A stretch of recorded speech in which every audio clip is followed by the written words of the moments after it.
XIG,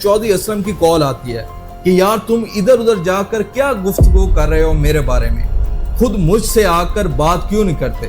senior journalist نور العارفین کہتے ہیں کہ میں نے کہا بسم اللہ، مطلب جب گدڑ کی موت آتی ہے تو شیر کی طرف بھاگتا ہے۔ نور العارفین کہتے ہیں کہ اس کے بعد میں نے گڈھا کھودا اور اس میں چودھری اسلم کو لے کے اتر گیا۔ نور العارفین کہتے ہیں کہ چودھری اسلم کو اگر یہ پتا ہوتا کہ میں ان کے اس انٹرویو میں ان کے ساتھ یہ سب کچھ کروں گا تو وہ کبھی انٹرویو نہ دیتے۔ یہ ایک الگ کہانی ہے کہ اس انٹرویو کے بعد نور العارفین کے ساتھ کیا ہوا۔ نور العارفین کہتے ہیں کہ اس انٹرویو کی وضاحت میں یہ کہہ سکتا ہوں اگر وہ انٹرویو پلانٹڈ ہوتا تو اس انٹرویو کے بعد آج ٹی وی پہ جہاں اس وقت میں کام کرتا تھا وہاں گولیاں نہیں چلتی۔ نور العارفین کہتے ہیں کہ اس انٹرویو کے بعد مجھے میسنجر کا میسج نہ آیا ہوتا کہ فلاں نمبر سے چودھری اسلم کو کال کرو۔ پھر میں نے جب چودھری اسلم کو کال کی تو چودھری نے مجھ سے کہا کہ ہاں بھائی انٹرویو لینے کی خواہش پوری ہو گئی، اب کرے گا انٹرویو۔ اس کے بعد یہ ہوا کہ میں 3 دن تک مجھے میرے چینل نے مجھ پہ پابندی عائد کر دی کہ آپ 3 دن تک تو کم از کم آفس نہیں آئیں گے۔ میرے چینل کو شک تھا کہ یہ کہیں چودھری اسلم کے انٹرویو کی وجہ سے تو نہیں ہم پر گولیاں برسائی گئی۔ نور العارفین کہتے ہیں کہ مجھے انفارمیشن پتا تھی، خود چودھری نے مجھے فون پہ بتایا تھا کہ یہ کام انہوں نے کیا۔ کیا چودھری اسلم ریاستی اداروں کی اما پر کام کرتے تھے اور اس کام کا وہ فائدہ بھی اٹھاتے تھے؟ اس رپورٹ کو بناتے ہوئے ایک ایسا واقعہ بھی سننے کو ملا جس سے ظاہر ہوتا ہے کہ چودھری اسلم کا تعلق اپنے افسران سے بھی بہت اوپر تک تھا۔ سسٹم میں جو ہاؤس ٹریننگ کا کام ہوتا تو اس میں بھی چودھری اسلم جو ہے وہ بڑے اہم پولیس افسر سمجھے جاتے تھے۔ تب پیپلز پارٹی کی حکومت تھی اور پیپلز پارٹی نے یہ پلان بنایا کہ یہ تاثر دیا جائے کہ جو ایم کیو ایم کے جو ایم این اے، ایم پی اے یا منسٹرز ہیں یہ بیسیکلی الطاف حسین کے خوف یا دباؤ کی وجہ سے پارٹی کا حصہ ہیں۔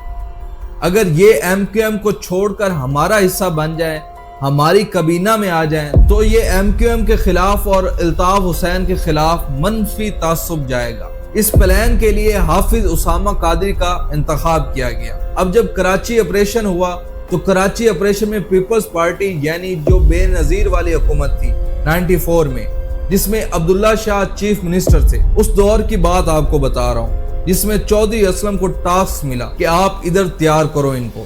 جب اسامہ قادری کو چودھری اسلم لے کے آیا تو اسلم چودھری نے اسامہ قادری کو ٹارچر کیا تو وہ تب بھی راضی نہیں ہوئے۔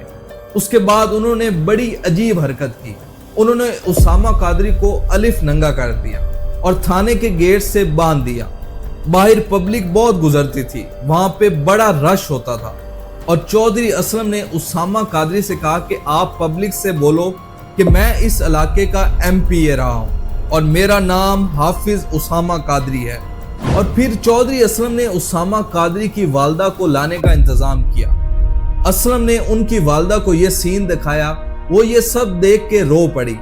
حافظ اسامہ قادری کی والدہ ایک گھریلو خاتون تھی۔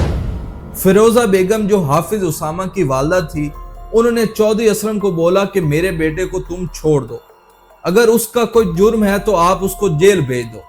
چودھری اسلم نے بولا کہ نہیں، آپ کو پھر بڑوں سے میٹنگ کرنی پڑے گی اور وہاں پہ اگر ڈیل ہو گئی تو پھر آپ کے بیٹے کو میں چھوڑ دوں گا۔ اس کے بعد سی ایم ہاؤس میں ایک میٹنگ ارینج کی گئی، اس کی ویڈیو بھی بنی تھی۔ میٹنگ ارینج کی گئی اور جس میں فیروزہ بیگم کو لے جایا گیا اور عبداللہ شاہ کے ساتھ حافظ اسامہ قادری کی والدہ فیروزہ بیگم کو بٹھایا گیا۔ عبداللہ شاہ نے ان سے کہا کہ ہم چاہتے ہیں کہ آپ کو منسٹر بنا دیں۔ انہوں نے بولا بیٹا میں گھر چلانے والی خاتون ہوں، مجھے تو منسٹری کے سپیلنگ بھی نہیں صحیح سے آتے، میں منسٹری کیسے چلا سکتی ہوں؟ اور میں تو صرف یہ چاہتی ہوں کہ مجھے 10-20 لاکھ میرے بچوں پر خرچ کر دو، یہ ملک سے باہر چلے جائیں گے اور آپ کے خلاف کچھ بھی نہیں کریں گے، آپ ہماری فیملی کی جان چھوڑ دو۔ اس پر عبداللہ شاہ نے کہا کہ نہیں۔ عبداللہ شاہ نے فیروزہ بیگم کو کہا کہ ایک ہی شرط پہ ہم آپ کے بیٹے کی جان چھوڑ سکتے ہیں کہ آپ کو منسٹری قبول کرنی پڑے گی، اور بہت مجبوری میں پھر فیروزہ بیگم راضی ہو گئی۔ اس طریقے سے فیروزہ بیگم کو ایجوکیشن منسٹر بنایا گیا اور پھر حافظ اسامہ کو جیل بھیجا گیا۔ نہ صرف پولیس ڈپارٹمنٹ بلکہ پورے ملک میں اسلم چودھری کی پہچان اس لیے بھی بنی کہ انہوں نے ہائی پروفائل کیسز کو اپنے ہاتھ میں لیا اور ان کیسز کو انجام تک بھی پہنچایا۔ سولت مرزا کیس ہو یا شعیب خان ریمانڈ ڈکیٹ کا خاتمہ یا پھر شدت پسند طالبان کے خلاف کارروائیاں، ہر طرف چودھری اسلم کا ڈنکا بجتا تھا۔ کیا ان تمام کامیابیوں کو سمیٹنے میں اکیلا چودھری اسلم ہی کافی تھا؟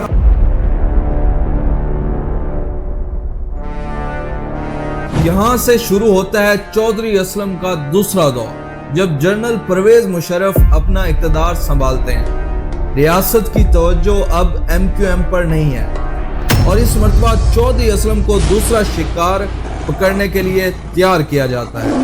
اتنی عجیب بات ہے کہ اب چودھری اسلم کی بندوق ایم کیو ایم کی طرف نہیں بلکہ ایم کیو ایم کے مخالفین کی طرف ہے۔ اس دور میں لیاری کا ریمانڈ ڈکیٹ اور Shoaib Khan M Q M کے شدید دشمن سمجھے جاتے تھے۔ شعیب خان کا تعلق تو داؤد ابراہیم سے جا ملتا ہے۔ جیسا کہ آپ جانتے ہیں کہ داؤد ابراہیم 12 مارچ 1993 کو انڈیا کے شہر ممبئی میں ہونے والے بم دھماکوں میں ملزم ٹھہرایا جاتا ہے اور وہ انڈیا کا سب سے مطلوب ملزم بھی تھا۔ شعیب خان کئی مقدمات میں مطلوب تھا اور اس پر الزام تھا کہ اس نے 27 دسمبر 1996 کو ایم کیو ایم کے 2 کارکنوں ادریس پریڈی اور محمد اکبر کو قتل کیا تھا۔ اس نامی گرامی ملزم کو چودھری اسلم نے لاہور سے گرفتار کیا۔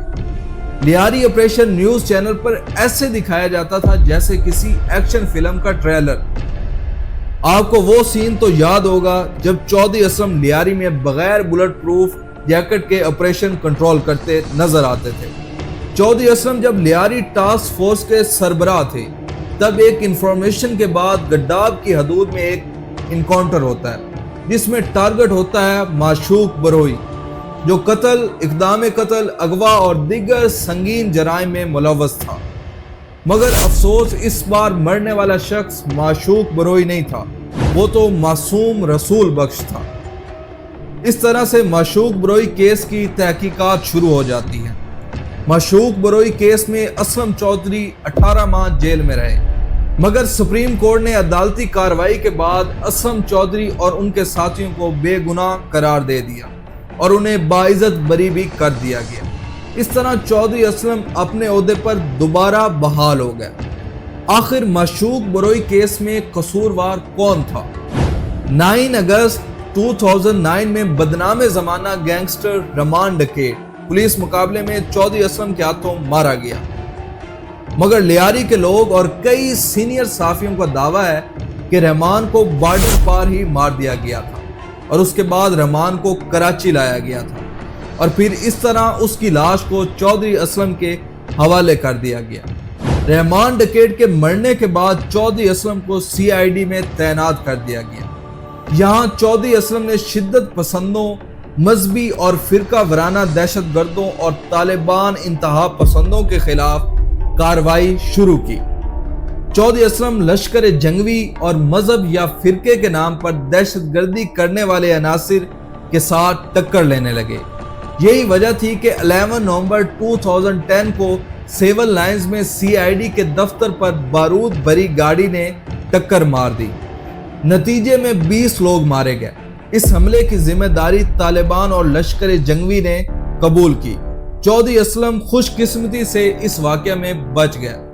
19 ستمبر 2011 کو ڈیفنس میں چودھری اسلم کے گھر پر حملہ ہوتا ہے، جس کی وجہ سے گھر تو تقریباً تباہ ہو جاتا ہے، مگر یہاں بھی قسمت کے دھنی چودھری اسلم اور ان کے بچے بچ جاتے ہیں۔ اس حملے میں دہشت گردوں سمیت 8 افراد ہلاک ہوئے، جس میں 6 گھر پر تعینات پولیس اہلکار، ایک راہگیر خاتون اور اس کا بیٹا تھا۔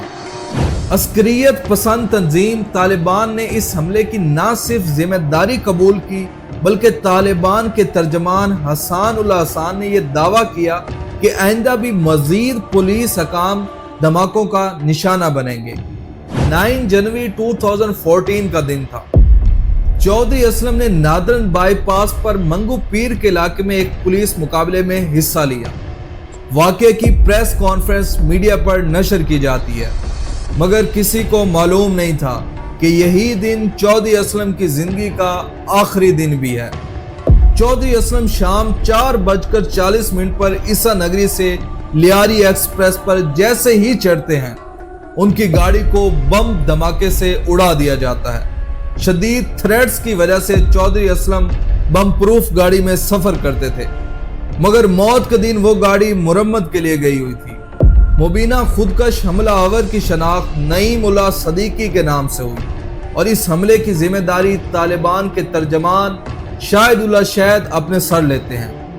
حیرت کی بات ہے کہ ایک طرف تحریک طالبان پاکستان ان کے قتل کی ذمہ داری قبول کرتی ہے تو دوسری طرف پاکستان کی قید میں موجود انڈین جاسوس کلبھوشن یادو کہتا ہے کہ چودھری اسلم کے قتل میں راہ ملوث تھی۔ یوں کراچی پولیس کے بڑے افسروں میں سے ایک اور کی کہانی ختم ہو جاتی ہے۔ چودھری اسلم کا نام لیاری گینگ وار میں بھی بہت آتا ہے۔ اس میں کوئی شبہ نہیں کہ چودھری اسلم ایک بہادر پولیس افیسر تھے، لیکن دنیا انہیں کس طرح یاد کرے گی؟ ایک ہیرو کی حیثیت سے جس نے دہشت گردوں میں خوف پیدا کیا، یا ایک ویلن کے طور پر جس کے دامن پر کئی معصوم لوگوں کا بھی خون آتا ہے؟ اس ڈاکومنٹری کو دیکھنے کے بعد آپ کی کیا رائے ہے؟ کمنٹس میں ضرور بتائیے گا۔ اللہ ہمارے ملک پاکستان، ہماری افواج، ہماری عوام کی خدا حفاظت فرمائے۔ میں بندہ خدا کو اجازت دیں، ملتے ہیں آپ کو نیکسٹ ویڈیو میں، تب تک اپنا خیال رکھیں۔ اللہ نگہبان۔